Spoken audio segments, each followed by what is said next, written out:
Hello friends, प्रसाद academy रे आपनको स्वागत जनाऊँगी।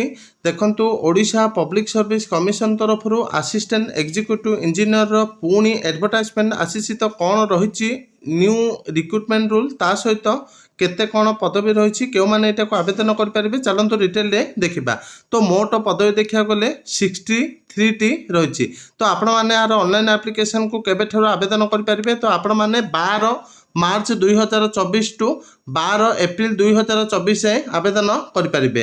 तो मोट वैकेंसी देखा गले 63 रही। से जनरल 33टी रही, एसबीसी 6टी, एससी 11टी, एसटी 13टी रही।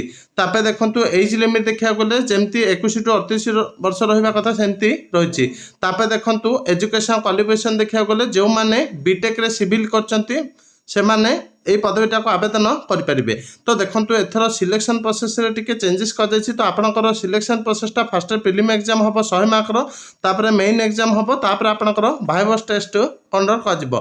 तो ये डिटेल प्रिलिम एग्जाम रो पैटर्न दिया जाइछि। ता सहित आपनकर मेन एग्जाम जोटा कि 600 मार्कर कंडक्ट कर। तो ସେଇଟା भी दिया जाइछि। तो आपण माने डिटेल नोटिफिकेशन एठी दिया जाइछि। देखंतु डाउनलोड ऑफिशियल नोटिफिकेशन क्लिक है। तो आपण माने वीडियो डिस्क्रिप्शन रे लिंक दिया जाइछि। से लिंक को जाके आपण माने डिटेल रे ऑफिशियल नोटिफिकेशन को डाउनलोड कर पारिबे। जदि जानि पार नाहंती तो हमर प्रसाद एकेडमी टेलीग्राम चैनल अछि, से टेलीग्राम चैनल रे जॉइन हेकि मध्य फुल ऑफिशियल नोटिफिकेशन को डाउनलोड कर पारिबे। तो थैंक यू।